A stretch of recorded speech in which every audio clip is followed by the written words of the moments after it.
Guys, pernah dengar kata deflasi? Harga barang lagi turun.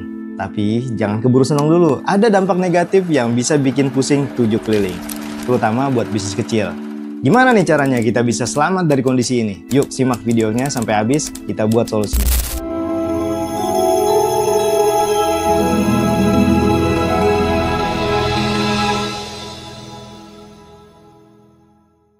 Hai teman-teman semua, selamat datang di channel KKI Sharing bersama saya Rista. Buat kalian yang baru pertama kali mampir, jangan lupa klik like dan subscribe supaya nggak ketinggalan info menarik lainnya. Nah, kali ini kita bakal bahas soal yang lagi rame banget. Apa itu? Deflasi. Kira-kira apa sih deflasi itu? Terus kenapa penting banget buat teman-teman yang punya bisnis kuliner, terutama di masa sekarang? Yuk kita bahas pelan-pelan. Jadi gini guys, deflasi itu kebalikan dari inflasi. Kalau inflasi itu kan harga-harga naik terus. Deflasi justru sebaliknya, harga-harga pada turun. Misalnya nih, biasanya harga bahan baku kayak sayur, daging, dan bumbu suka naik, ya kan? Tapi saat deflasi, harga ini malah turun. Bukan cuma bahan makanan aja, biasanya harga barang lain juga ikut turun. Tapi yang perlu kita tahu, deflasi ini nggak cuma soal harga turun aja loh. Kok bisa harga-harga turun? Secara hukum ekonomi, biasanya harga akan turun ketika permintaan sedikit dan stoknya banyak. Kenapa permintaan sedikit? Karena orang-orang jadi lebih berhati-hati sama uang mereka. Jadi belanja lebih sedikit. Otomatis permintaan barang juga turun. Intinya deflasi bikin harga turun gara-gara orang jadi lebih irit. Jadi lebih berhati-hati soal belanja. Lalu apa dampak deflasi buat bisnis kuliner? Yang pertama, orang itu bisa jadi lebih hemat. Ya, gara-gara deflasi, orang bakal lebih perhitungan pas belanja makanan. Mereka bakal mikir 2 kali buat jajan di luar. Ini bikin kita harus punya strategi biar bisnis kuliner tetap jalan, meskipun pelanggan jadi lebih irit. Yang kedua, harga modal bahan baku yang lebih rendah gak selalu untung. Memang sih kalau deflasi, harga bahan-bahan bisa jadi lebih murah. Misalnya sayur, daging, atau bumbu-bumbu bisa jadi lebih terjangkau. Tapi ini gak selalu berarti kita jadikan untung lebih besar. Karena kita mungkin juga perlu turunin harga jual biar pelanggan tetap mau datang. Mesti pintar-pintar atur harga supaya tetap dapat untung, walaupun harga jual kita lebih rendah. Nah, ini yang bikin strategi kita harus lebih matang lagi. Tapi kadang saya juga mikir gini ya, apa iya orang-orang lagi pada ngirit? Atau memang mereka lagi konsen sama produk yang mereka inginkan? Kenapa saya ngomong gini? Belum lama saya niat mau makan di sebuah resto ayam Arab yang katanya orang lagi pada ngirit. Tapi kok ini malah rame? Harga jual makanannya murah? Gak juga. Masih murah makanan di warteg kalau kata saya. Itu tandanya, pertama, orang gak semuanya lagi pada ngirit. Yang kedua, gak semua orang kuat sama prinsipnya, alias masih tergoda sama penawaran-penawaran tertentu. Sekarang kita masuk ke bagian yang bikin semangat, yaitu gimana caranya kita memanfaatkan situasi deflasi ini jadi peluang bisnis. Yang pertama, kuliner itu kebutuhan pokok. Makan adalah kebutuhan dasar manusia. Mau ekonomi lagi baik ataupun lagi lesu, orang pasti tetap makan. Nah, ini adalah peluang. Kalau kita bisa kasih menu yang terjangkau tapi tetap enak, pelanggan bakal tetap datang kok.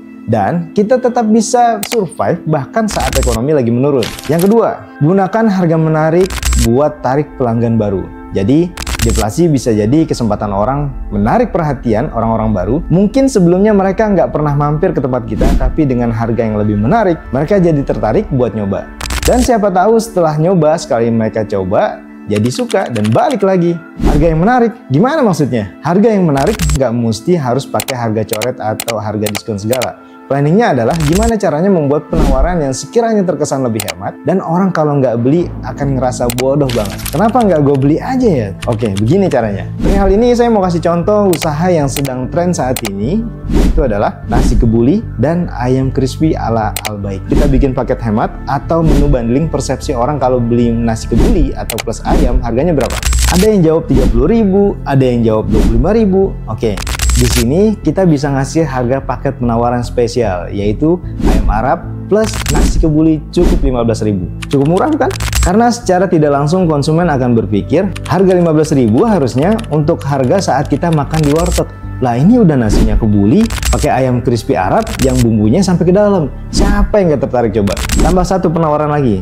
Secara harga tentu berbeda, tapi walau mereka lebih ngirit, pastinya akan berpikir tetap ada alasan buat beli lebih banyak lagi. Misalnya, bikin paket keluarga hemat yang bisa buat makan rame-rame. Mas, dari harga 30.000 sampai dijual harga 15.000, untungnya dari mana? Gak usah khawatir, tetap untung kok. Perlu teman-teman ketahui, harga nasi kebuli yang 30.000 itu porsinya banyak loh. Ayamnya juga besar. Saya pun bisa makan berdua untuk satu porsinya. Tapi apa iya kebutuhan rata-rata orang itu makan sebanyak itu? Nah, di sini tentu kita akan memilih porsi yang pas, gak nyampe kebegahan. Jangan salah loh, kadang ada orang yang mikir kayak gini, makan apa ya yang enak? Mau nasi padang? Begah. Makan di warteg juga begah. Nah, akhirnya pilihlah menu-menu yang kita jualin yang porsinya pas. Yang kedua, aktif promosi sosial media. Nah, ini penting. Di media sosial seperti Instagram atau Facebook, bahkan TikTok, kita bisa promosiin keunikan ayam crispy kita. Jelasin tuh apa yang bikin ayam crispy kita beda dari yang lain. Kayak ada rempah-rempahnya, ayam khas Arabnya, atau bumbu spesialnya. Dan harus ada peragaan yang bikin orang itu jadi ngiler. Contohnya dengan kita peragakan buka kulit ayamnya kayak gini. Jadi ayam Arab ini kita mau jelasin kalau bumbunya itu meresap sampai ke dalam. Terus kita peragain juga tuh, cocol sambalnya barengan sama nasi kebulinya. Gimana? Ngiler banget gak sih? Nah, jadi meski pelanggan lagi hemat, mereka tetap kepengen coba ayam Arab dan nasi kebuli kita karena ngelihatnya spesial banget. Nah, yang ketiga, kolaborasi sama bisnis lain. Cari partner bisnis, misalnya usaha minuman atau camilan. Bikin paket bundling, misalnya nasi kebuli ayam Arab plus minuman dengan harga yang lebih murah daripada harga terpisah. Selain lebih hemat, cara ini juga bikin kita dapat pelanggan baru dari bisnis partner. Dengan cara ini, walaupun pelanggan lagi pengen irit, mereka tetap tertarik beli nasi kebuli kita karena mereka merasa dapat untung lebih dan bisa tetap nikmatin makanan yang enak tanpa harus keluar uang banyak. Intinya, walaupun deflasi bikin orang hemat, bisnis kuliner kita tetap bisa jalan dan berkembang, asal kita tahu caranya. Kasih harga menarik tanpa mengorbankan kualitas. Yang terpenting, kita tetap kreatif dan inovatif. Oke teman-teman, itu tadi penjelasan soal deflasi, dampaknya buat bisnis kuliner. Dan gimana cara kita memanfaatkan situasi ini jadi peluang bisnis buat kita. Semoga penjelasan tadi bisa membantu kalian paham dan gak khawatir lagi sama isu deflasi ini ya. Kalau ada pertanyaan, jangan ragu buat tulis kolom di komentar. Jangan lupa buat like, subscribe, biar nggak ketinggalan konten-konten bermanfaat lainnya. Sampai ketemu di video berikutnya, dan terus semangat buat sukses bareng-bareng. Saya Rista, Assalamualaikum warahmatullahi wabarakatuh.